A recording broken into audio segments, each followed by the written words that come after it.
ኦፕሬሽን ሙሴና ኦፕሬሽን ሰለሞን በሚል ከ60 ሺህ በላይ ኢትዮጵያውያንን በሱዳን አድርጎ ወደ እስራኤል ወሰደም። የሞሳድ አባላት ቤትና እንዴት እንደገቡ ሳይታወቅ 55 ሺህ ገጾች ያሉትን የኒውክሌር አሰራር ቅደም ተከተል የያዘ ማስታወሻም 50 ሺህ ሚስጥራዊ ፋይሎችን ይዘው እብስ አሉ። በዚህ የአውሮፕላን ጠለፋ 102 አይሁዳውያን ታገቱ። ሞሳድ ታጋቾችን ኡጋንዳ ድረስ ገብቶ ለማስለቀቅ የ90 ደቂቃ እቅድ ነደፈ። የሞሳድ አስደናቂ ኦፕሬሽን። ሐማስ እንደምን ሞሳድን አታለለው? ሞሳድ በኢትዮጵያ የሰራው ሚስጥራዊ ኦፕሬሽን ዛሬም ያልተገለጠ እውነት ሆኖ ቀጥሏል። የሂዝቦላ ስልኮችና የሞሳድ የሳይበር ክንዶች ኦፕሬሽን ኢንቴቤና ሞሳድ። ጤና ይስጥልን። በዛሬው የመንገድ ዝግጅታችን እነዚህንና ሌሎችን የሞሳድ ሚስጥራዊ ኦፕሬሽኖችንና የአጸፋም እርምጃዎችን እንዳስሳለን። ጥቂት ደቂቃዎችን ፈቅዳችሁ ከኛ ጋር ቆዩ። ከ1950ዎቹ ጀምሮ ሁሌም በዓለም ሚዲያ ስሟ ሳይነሳ ውሎ አያድርም። በጦርነት ተፈጥራ በጦርነት ተገንብታም በጦርነት የኖረች ሀገር ይሏታል። ብዙዎች ጦራዊ መንግስት ያላት ሀገርም ሲሉ ይጠሯታል። ከ1948 ጀምሮ ከዮርዳኖስ፣ ከግብፅ፣ ከሶሪያ ጋር ቀጥታ ተዋግታለች። ብዙ ጊዜም በእነዚህ ግንባሮች ድል ማድረጓ ይነገራል። የእስራኤል ወታደራዊ ስኬት ምንጩ የስለላ ድርጅቷም ሞሳድ እንደሆነም ብዙዎች ብዙ ይናገራሉ። ሞሳድ ከ7000 የማይበልጡ አባላት ያሉት ቢሆንም ኦፕሬሽኖችን በስኬት በመፈጸም ግን የሚስተካከሉ የለም። የሂትለርን ዋና የጦር መሪ አዶልፍ ሂክማንን የያዘበት መንገድ ከሁሉም በላይ ብዙዎችን አስደንቋል። የአይሁዳውያንን ጭፍጨፋ የመራው አዶልፍ ሂክማን የናዚ ጦር መሸነፍን ተከትሎ ጓዙን ጠቅልሎ ወደ ላቲን አሜሪካዋ አርጀንቲና ይበራል። አዶልፍ ሂክማን ጀርመንን ሲለቅ ስልጣኑን፣ ሀገሩን፣ ሀብትና ንብረቱን ብቻ ሳይሆን ስሙንም ቀይሮ ነበር። አዶልፍ ሂክማን ሪከርድ ካርሜል በሚል ስም አርጀንቲና 15 ዓመታት ያህል የፋብሪካም ሰራተኛ ሆኖ ሲሰራም ቆይቷል። ሞሳድ ግን ሲከታተለው ከቆየ በኋላ ግንቦት 11 ቀን 1960 ቦነስ አይረስ ከተማ ላይ አዶልፍ ሂክማን በሞሳድ ታገተም። 9 ቀን ሞሳድ ቤት ዘግቶ አዶልፍ ሂክማንን ሲመረምር ቆየም። ከዚያም የሞሳድ አባላት እስራኤል በአርጀንቲና የአየር በረራ ልትጀምር ነው በሚል ከአርጀንቲና መንግስት ጋር የመግባቢያ ስምምነትን ተፈራረመ። የአርጀንቲና ባለስልጣናትም በእስራኤል ግብዣ ተደረገላቸው። የእስራኤል አውሮፕላኖች ገቡ። ለአዶልፍ ሂክማን የውሸት ዶክመንት ተዘጋጀለትና ከቦነስ አይረስ ወደ ቴል አቪቭ ተወሰደም። ይህ ሁሉ ሲሆን ግን የላቲን አሜሪካው ሀገር አርጀንቲና ስለሆነው ነገር ምንም አይነት መረጃ አልነበራትም። ከዚያም በ1961 አዶልፍ ሂክማን ከአርጀንቲና ተይዞ እስራኤል ፍርድ ቤት መቅረቡን፣ በሞት መቀጣቱን በቪዲዮም እስራኤል ለዓለም አሳየች። ሞሳድ በ1976 ዓ.ም በሱዳን ገዳሪፍና ካርቱም አቅራቢያ የመዝናኛ ቦታ በኢንቨስትመንት ወስዶ ሆቴል ይገነባል። ከዚያም በሆቴሉ ሰበብ ሞሳድ ስራውን ይጀምራል። ስራውም ኢትዮጵያ የሚኖሩ ቤተ እስራኤሎችን ጎንደር ገብቶ ሸክፎ መውሰድም ነበር። ኦፕሬሽን ሙሴና ኦፕሬሽን ሰለሞን በሚል በ1976 እና በ1982 ከ60 ሺህ በላይ ኢትዮጵያውያንን በሱዳን አድርጎ ወደ እስራኤል ወሰደም። 60 ሺህ ኢትዮጵያውያን ሲወሰዱ መንግስት አለማወቁ ብቻ ሳይሆን 60 ሺህ ኢትዮጵያውያን ከካርቱም ወደ ቴል አቪቭ ሲጫኑ ሱዳንም እውቅና አልነበራትም። ሞሳድ በቀጥታም ተጠሪነቱ ለእስራኤል ጠቅላይ ሚኒስትር ስለሆነ ለውሳኔ ለሚስጥራዊነት ረድቶታልም ይባላል። በሞሳድ ውስጥ አረቦች፣ አውሮፓውያን፣ አፍሪካውያን እንዳሉበትም ይነገራል። ሞሳድ የአይሁዶች ስብስብ ብቻም አለመሆኑ ማሳያ ነው ይባልለታል። የኢራን ጦር መሪዎች፣ የኒውክሌር ሳይንስ ተመራማሪዎች፣ ፖለቲከኞች የተገደሉት የኢራንን ቋንቋ በሚናገሩ የኢራን ተወላጅ በሆኑ የሞሳድ አባላትም ነው። ሞሳድ ሰውን በመጠቀም ወደር የለሽ ነው ይባልለታል። ራሱ ለሞሳድ የሚሰራው ሰው አንዳንዱ ለሞሳድ ስለመስራቱም የሚያውቀው ነገር የለም። ሞሳድን ከፈተኑ ጦረኞች መካከል የሊባኖሱ ሄዝቦላ አንዱ ነው። ሄዝቦላ ከ1980 ጀምሮ የጦርና የፖለቲካ አሃድ ያለው በሊባኖስ የሚንቀሳቀስ ተጽዕኖ ፈጣሪ ኢመደበኛ አደረጃጀት ነው። በዓለማችን ሙሉ መንግስት ሳይሆን ከባድ የጦር አደረጃጀት ያለው ኃይል ሄዝቦላህ ብቻ ነው።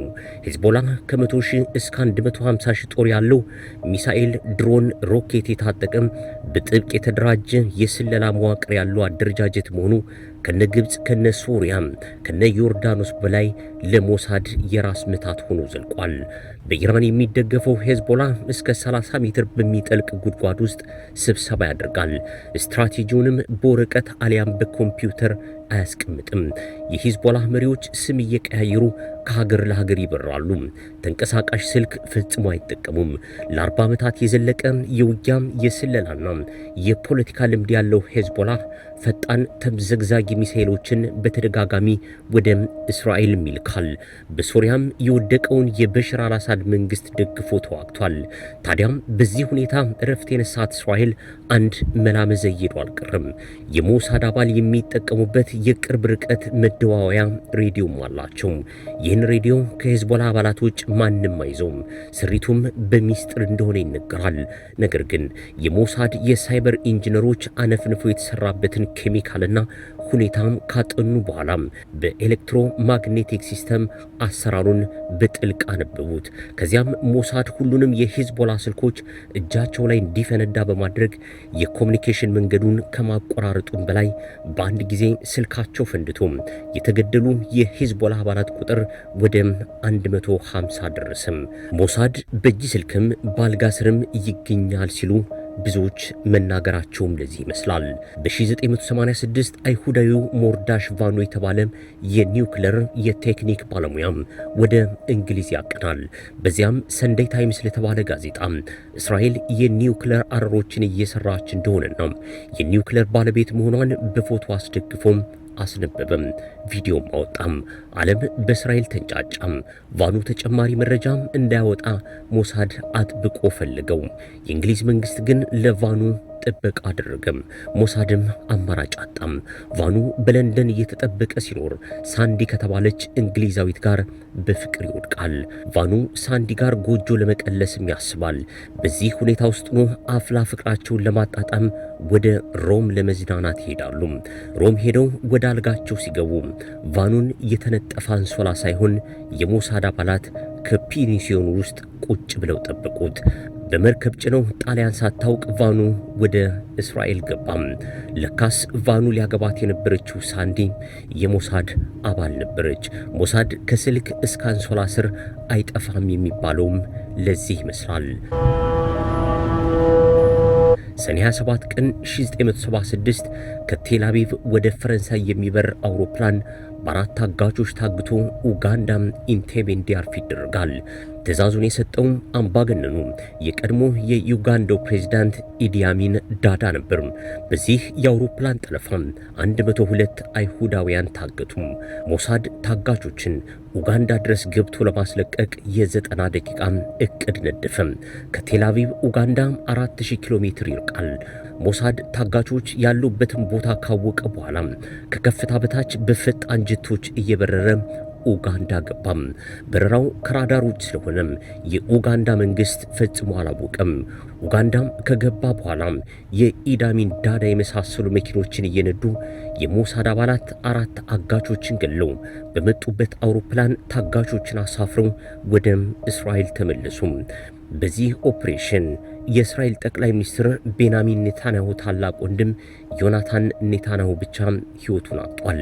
በሞሳድ የተመራው የእስራኤል ኮማንዶ ኡጋንዳ ገብቶ ከኢዲ አሚን ዳዳ ጉያ የአይሁዳውያንን ታጋቾች ፈልቅቆ ሲወስድ የኡጋንዳ መንግስት ምንም ማድረግ አልቻለም። ሌላው ዓለምን ጉድ ያስባለው ኦፕሬሽን ደግሞ በ2018 ሞሳድ ወደ ኢራን ርዕሰ ከተማ ቴህራን ዘልቆ ይገባል። ዘልቆ የገባውም ከምድር በታች 30 ሜትር ወደ ተቆፈረ በአየርም በምድርም በሚጠበቀው የኢራን የኒውክለር ማብላሊያ ቦታ ነው። የሞሳድ አባላት ቤትና እንዴት እንደገቡ ሳይታወቅ 55000 ገጾች ያሉትን የኒውክለር አሰራር ቅደም ተከተል የያዘ ማስታወሻም 50000 ሚስጥራዊ ፋይሎችን ይዘው እብሳሉ። ይህ ሲሆን አንድም የሞሳድ አባል አልተያዘም ነበርም። የዚህ ፋይል መውጣትን ተከትሎ የኢራን ሳይንቲስቶች በየአደባባዩ በሞሳድ ተገደሉ። የኢራን ጦር አዛዥም ተገደሉ። ሞሳድ ቢሮ ቴል አቪቭ ወይም ኢየሩሳሌም ሳይሆን ቴህራን ነው ሲሉም ብዙዎች ተገረሙ። ሞሳድ ይህን ያህል በስለላው ዓለም ዝናው የናኘ ቢሆንም ኦክቶበር 7 2023 ሐማስ ወደ እስራኤል ዘልቆ ገብቶ 1200 እስራኤላውያንን ሲገድል 250ዎችን ደግሞ አፍኖ ወስዷል። ሐማስ ይህን ያደረገው ወደ እስራኤል ዘልቆ ገብቶ ነው። ሞሳድ ሲታቀድም ሲደረግም አለማወቁም አስገራሚ ሆኗል። እስራኤልም በዚህ ክፉኛ በማዘኗ ሐማስን ለማዳን በሚል ጋዛን ወደ ፍርስራሽነት ቀየረች። ይሁን እንጂ የእስራኤል ጦር 2 ዓመት ተዋግቶም ሐማስን ከጋዛም ዛሬም ማጽዳት አልቻለም። ጋዛን ምድሩንም አየሩንም የተቆጣጠረችው እስራኤል ሐማስን ግን ማጥፋት አልተቻላትም። ታጋቾችን እንኳን ከሐማስ እጅ 2 ዓመት ተዋግታ በድርድር እንጂ በኃይል አላስለቀቀችም። ለእስራኤል እንደ የመኑ ሐውቲም እንደ ፍልስጤሙ ሐማስ እንደ ሊባኖሱ ሄዝቦላ አይነት የትጥቅ ቡድኖች ፈተና ሆነው ዛሬም ቀጥሎባታል። እነዚህ ቡድኖች በዋሻ ስለሚኖሩም ስልክ ስለማይጠቀሙ ተገማችነት ስለሌላቸው ሞሳድን ማንበርከክ ፈጽሞ አልተቻላቸውም።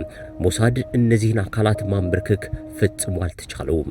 እስራኤልም በፍልስጤም በምታደርገው ዘመቻ ውግዘትን እያስተናገደች ዛሬም ቀጥላለች። ጤና ይስጥልን። የቻናላችን ቤተሰብ በመሆን አብሮነታችሁ እንድታሳዩ ጠይቀናል። መልካም ጊዜ።